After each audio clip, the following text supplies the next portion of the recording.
अस्सलाम वालेकुम UCP TV के साथ मैं हूं आपकी होस्ट हिबा अब्दुल रज़ाक। नाज़रीन, जैसे कि आप लोगों को पता है कि इंडस्ट्री मीटअप की तमाम एपिसोड्स में हम कोई ना कोई ऐसी पर्सनालिटी ज़रूर लेके आते हैं जिनसे आप लोगों को कुछ सीखने को मिले। इसी तरीके से आज भी स्टूडियो में हमें बात करने के लिए मौजूद हैं mister Shahid Mumtaz, who is a professor of digital innovation at Nottingham Trent University and इसके साथ साथ ही is a innovative strategist and a creative business thinker.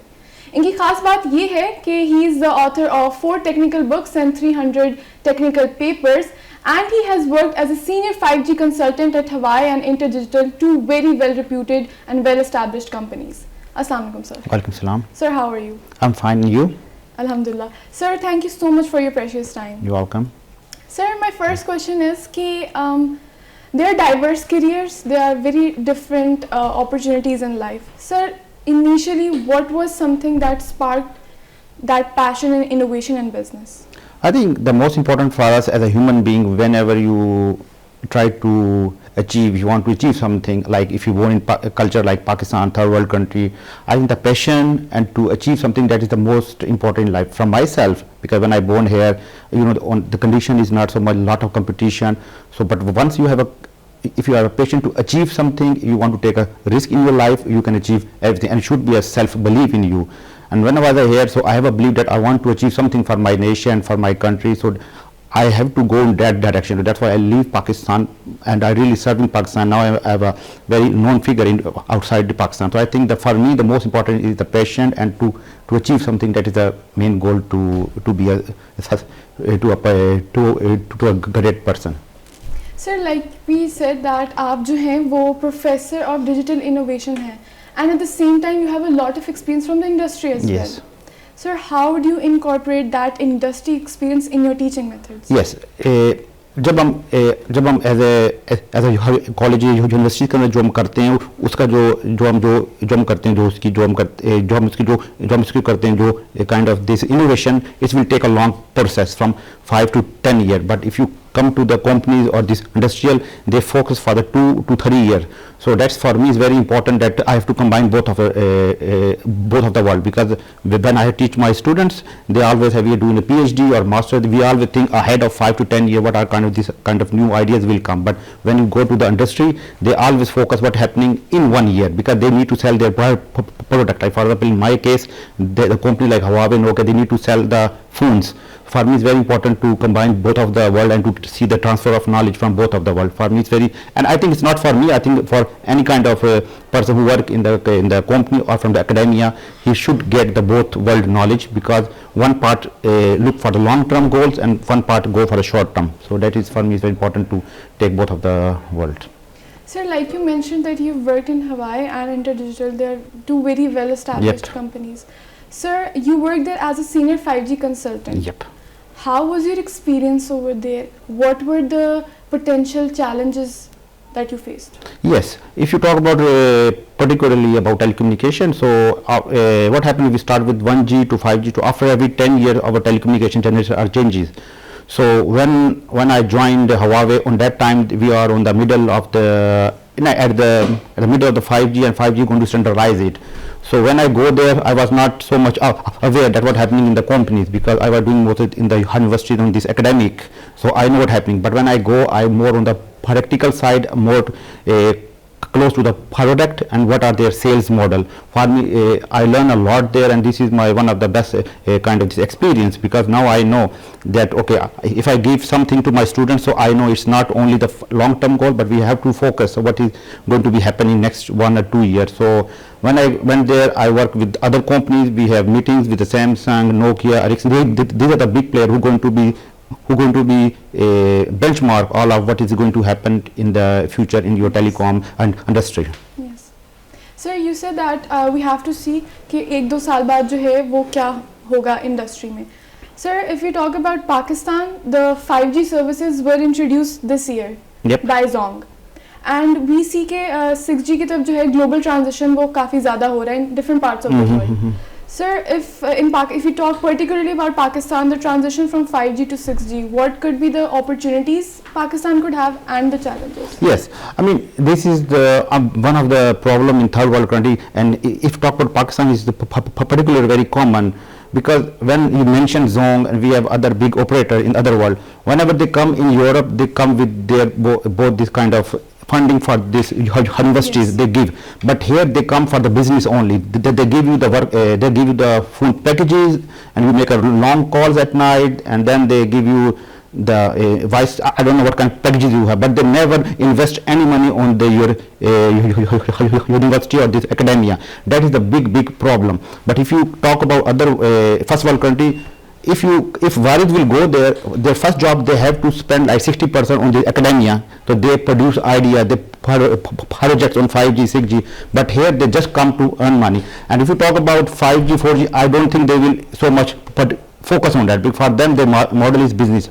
If they earn money with the 4G, they don't have to put 5G, but that is on Pakistan government, that how much they are pushing them. But because whenever I come here, this is a lot of people ask me question. I think this is our Pakistan government. They need to push them. If new kind of operators are coming, they have to tell them, okay, you need to spend money on our this academic sector. We want our student to learn what is happening in your this companies, but they don't do this. They just come for on business. So your second part of the question, because I'm not too much aware about what happening on 5G, what is the transaction between 4G, 5G. But if the big operator, because they already invest a lot of money in 4G, so it's not easy for them to go in one night to 5G. It's a kind of steps. In 1 year, 2 years, they go gradually from 4G to 5G. But I'm not sure about if Warid already giving you 5G here or not. But what I'm aware that everyone is using phone, 5G, long call at night, messages. That's all. And also at the user like you, if you are this end user, you don't care what is happening, because for you need to have a nice connection, nice video, because you don't know what happening technically. But the people like us who from telecommunication, this is very important. I think I have a message for Pakistan government that they have to take care what this big operators are doing. They're just earning money without going to invest anything on this academic sector. Sir, what you're trying to say is that in Pakistan इस चीज़ का बिल्कुल भी नहीं है कोई भी कि the money that they're just earning money, और उसको जो आपने कहा सिर्फ वायरलेस कम्युनिकेशन इंडस्ट्री उसके ऊपर कोई नहीं लगा रहे, उसके साथ साथ एकेडमिक जो सेक्टर है पाकिस्तान में उसको भी बिल्कुल नहीं लगा रहे. That is actually very alarming situation for Pakistan. And I mean that is one of the reason, because if these people go to Europe will never ever allow them to do this thing. Because of course they want to earn money, because they are the operator, they need business model. It's okay, we agree, but you need to invest on our people as well, not to take the money and go somewhere else. Definitely. It's very important. Sir, जैसे कि हमने बात की about 5G to 6G and third world countries के ये issues तो हैं.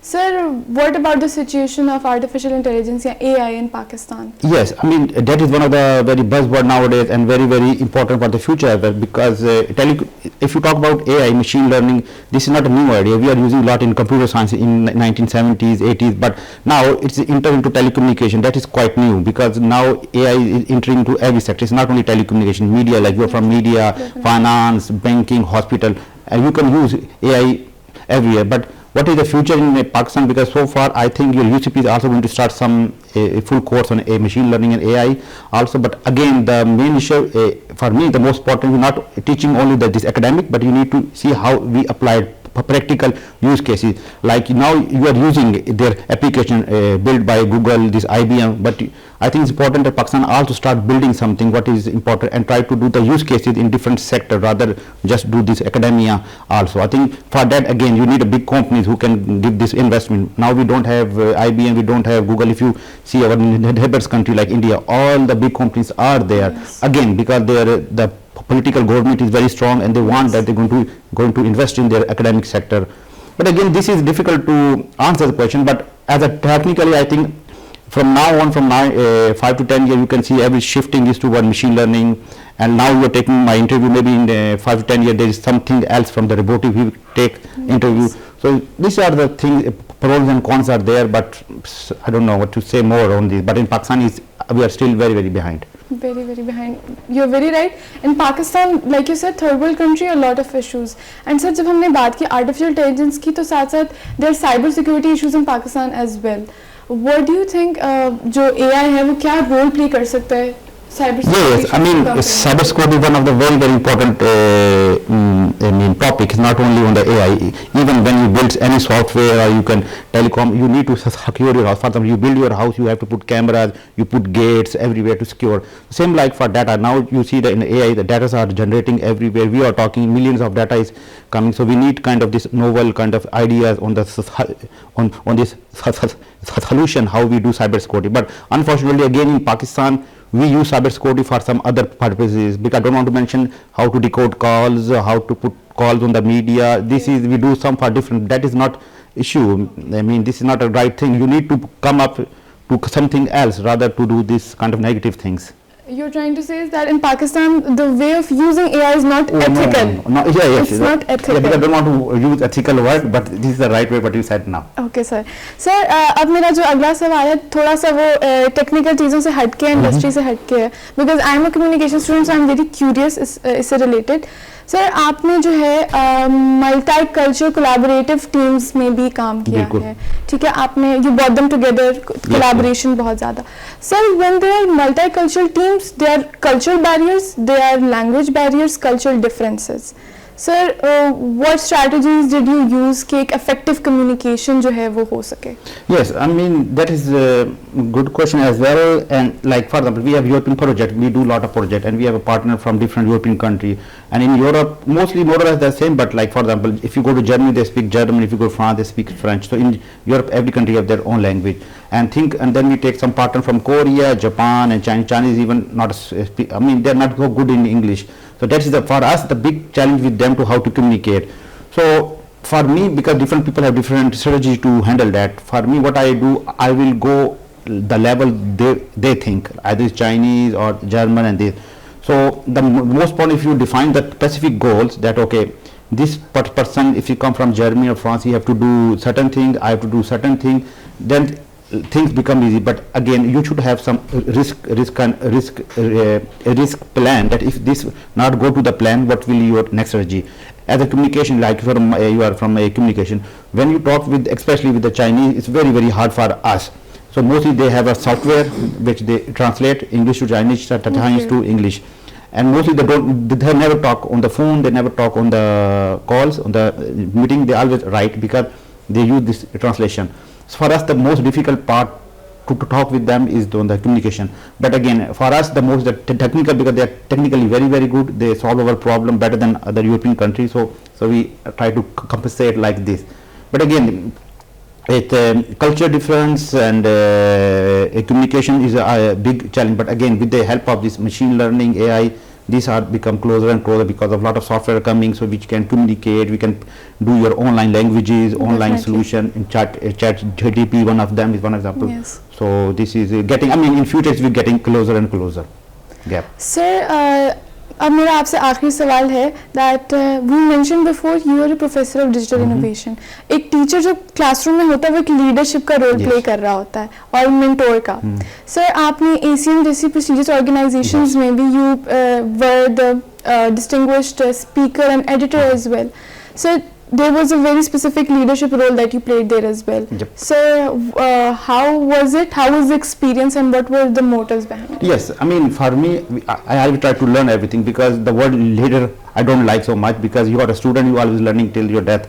So I mean, whenever, even today I'm talking to you, so but I'm also learning a lot from you, the way you talk, the way you say it, the way you question. So the same like me. So I always learn. So ACM I serve for many years I'm doing now. I'm also with other companies as well working.